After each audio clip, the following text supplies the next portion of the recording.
Hola amigos, ¿cómo están? Bienvenidos a este podcast Programación 101. Mi nombre es Roberto Díaz y en este podcast vamos a cubrir temas de programación, soft skills y más. Hola, ¿cómo están? Bienvenidos a este podcast Programación 101. En este capítulo o episodio número 37 hablemos del inglés en la programación y qué tan necesario es y si es necesario que lo aprendas o no. Y si lo quieres aprender, te voy a dar unos tips para que lo aprendas de la manera más rápida y efectiva, de acuerdo a mí, claro está. Y sin más que decir, vayamos al tema. Entonces, nuestro dominio del inglés va a depender de tus metas, ¿no? También no te agobies, ¿no? Si tú empiezas a trabajar, digamos, en una compañía internacional, ahí sí, claro, el inglés va a ser sí o sí, va a ser sí o sí necesario. Pero si estás en una compañía nacional, digamos, estás localizado en Sudamérica y no piensas, digamos, moverte, no va a ser tan necesario en ese sentido. O sea, que tengas un dominio fluido, pero puedes tener un dominio intermedio en el que puedas leer, escribir de forma normal, común y corriente. Entonces, eso va a depender. Entonces, en pocas palabras, va a depender hacia dónde quieres ir, ¿no? Otra cosa, también es necesario tener un dominio de lectura del inglés si quieres actualizarte. Si te vas a dar cuenta, cada vez que busques información sobre un lenguaje de programación o sobre una actualización nueva, siempre viene en primera en inglés. Entonces, que tú tengas ya un dominio de eso te va a ayudar demasiado. Otra cosa en la que te va a favorecer el inglés puede ser también cuando trates de buscar problemas, cuando estás estancado ahí tratando de resolver así un problema por horas, te vas a dar cuenta que si tú vas a Stack Overflow y comparas las preguntas que hay en español versus las que hay en inglés, te vas a dar cuenta que hay bastantes más respuestas en inglés que en español. Entonces, probablemente el problema en el que estés estancado ya haya sido resuelto en inglés y tú estás buscando la respuesta en español y tal vez como no hay tantas respuestas, entonces por consiguiente no vas a poder encontrar la respuesta a tu problema. Entonces, por eso en ese sentido, obviamente te va a servir mucho el inglés, pero tener un dominio de lectura o también cómo escribirlo, ¿no? O sea, cómo poner una pregunta, o sea, cómo escribir una pregunta en inglés y claro, y cómo leer y interpretar también la respuesta. Entonces, ahí va a requerir otro dominio.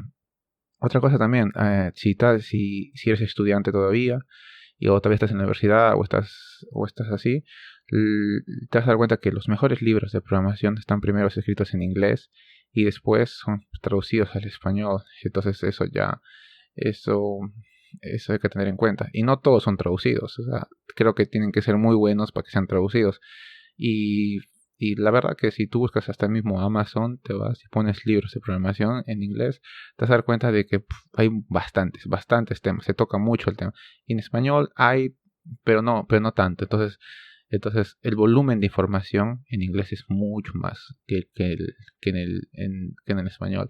Entonces, claro, ahí sí nos va a convenir más estudiar, más tener un dominio del inglés, ¿no? Para aprender algo. Pero también hay que darnos cuenta de que también qué quieres aprender, ¿no? Porque si tratas de aprender algo último, digamos, estás tratando de aprender un framework, dígase a Spring o Laravel, va a ser distinto a que quieras aprender los fundamentos de un lenguaje. Generalmente los fundamentos de un lenguaje no van a cambiar. O si tratas de aprender algo sobre algoritmos, entonces los algoritmos ya están, o estructura de datos, entonces ya está ahí, entonces no van a cambiar mucho. Lo que van a cambiar son las cosas más últimas. Digamos, es por ejemplo que si estás tratando de estudiar física clásica, que vas a estudiar las leyes de Newton, ¿no? Entonces ya las leyes de Newton ya se escribieron así en los años 1600.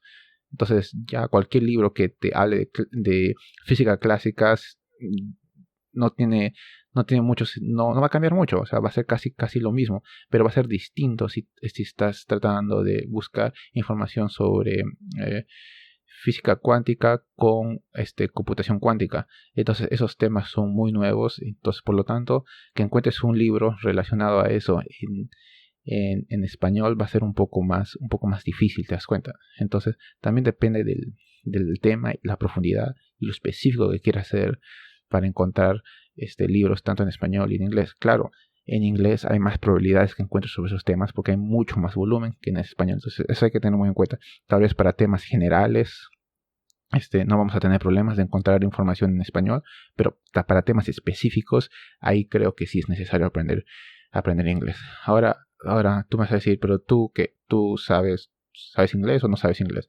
Ok, yo sí sé inglés, pero no soy perfecto, no soy así fluido, así que no tengo nada, que no tengo ningún acento, no soy tanto así.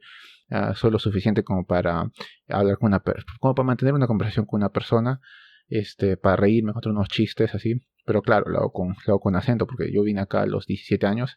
Ahorita acá tengo 19, perdón, tengo 29. Entonces ya ha pasado pues un buen tiempo y ya por ende ya aprendí el lenguaje. Y ahora te voy a dar unos tips basado en mi experiencia. Tú cómo puedes aprender el inglés si te interesa, ¿no? Entonces, el primer tip sería aprende lo básico, como todo lenguaje. Aprende a estructurar este, oraciones simples, después oraciones compuestas. Aprende los verbos, ¿no? El clásico verbo to be que nos enseñan allá en nuestras clases de inglés en nuestros países. Aprende eso. Después, algo que una vez que sepas lo básico, lo que te va a subir al siguiente nivel va a ser lee libros o lee algo de que tú sepas mucho en español, léelo en inglés. Por ejemplo, yo cuando recién vine, yo mucho leía sobre Einstein, mucho, estaba fascinado con su vida, estaba fascinado con sus proyectos, estaba fascinado con cómo él pensaba.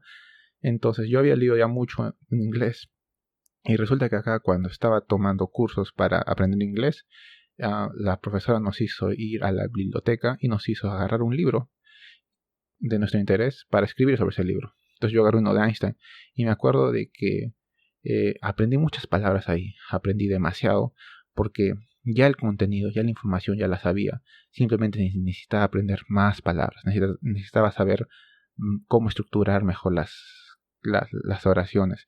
Entonces eso te va a ayudar bastante. Encuentra un tema en que tú seas así un experto, digamos, así entre comillas, y léelo en inglés.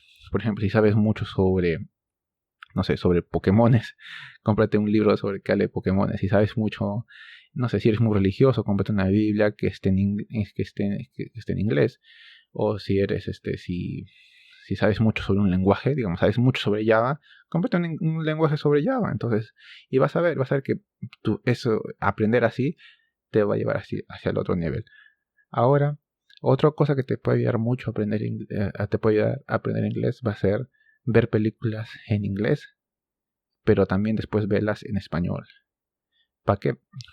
O sea, ¿en qué te va a ayudar eso? Te va a ayudar esto en que vas a aprender cómo suenan las palabras y cómo la gente las habla, cómo la gente las estructura. Porque no es lo mismo leer el inglés de un libro, leerlo, leer ese inglés como un escritor, o sea, un libro es escrito por un escritor, ¿no? O por un autor. El autor lo plasma de una manera académica. Eso no va a ser lo mismo de cómo hablan las personas así comunes y corrientes en la calle. No va a ser lo mismo, va a ser distinto. Entonces acostúmbrate a esa informalidad un poco, pero tampoco no exageres, no debes ver una película en que sea casi 80% o 90% de la película sea sobre jergas, porque nosotros, si vas a aprender inglés, tú quieres aprender inglés para utilizarlo en la programación y por lo tanto vas a hablar con programadores y por consiguiente quieres tener un inglés profesional. Entonces trata de ver películas en que no sean muy que su jerga no sea muy alta. Digamos, yo me acuerdo que cuando estaba aprendiendo, yo veía mucho esta película, se llama 21 Blackjack. La vi primero en español un montón de veces y después la vi en inglés con subtítulos y después así la cambiaba, o sea, como dicen acá, back and forth, o sea, primero en español, después en inglés, después en español, en inglés, después en español, en inglés. Y después, claro, primero me ayudaba con los subtítulos, pero ya después ya dejé los subtítulos hasta que ya, por fin ya, o sea, al final ya me las había listo la película tanto en inglés como en español. Entonces eso me ayudó también mucho a saber cómo ciertas palabras se pronuncian, porque como tú sabes, el inglés no es como el español. En español, que es lo que lees, es lo que dices, ¿no? Pero el inglés no es así. A veces lo que lees no es como se pronuncia. Entonces uno tiene que aprender eso. Ahora, otra cosa que también te quería decir es que también inviertas un tiempo también en escribir. Entonces, en escribir en inglés. Por ejemplo, una manera rápida en la que puedes estar escribiendo va a ser, por ejemplo, si sigues canales de YouTube o sigues youtubers, digamos que si es un youtuber digamos en inglés, y trata de dejar comentarios o trata de responder los comentarios. Entonces, en ese sentido, te va a ayudar bastante a mejorar tu escritura en inglés. O dejar reviews en Amazon sobre productos o sobre libros y déjalas en inglés. Entonces así trata de soltar de poco a poco, trata de escribir un blog post, primero corto o reseñas, o trata de escribir Twitter en inglés, trata de responder cosas así en inglés, o sea, trata de involucrarte un poco más en inglés y eso te va a ayudar bastante, ¿no? Entonces espero que este podcast te haya parecido interesante, que te haya ayudado. Si te ha ayudado, déjamelo saber. Ahí en el link están links relacionados a este podcast. Entonces, déjamelo saber. Y sin más que decir, nos vemos en el próximo capítulo. Chau.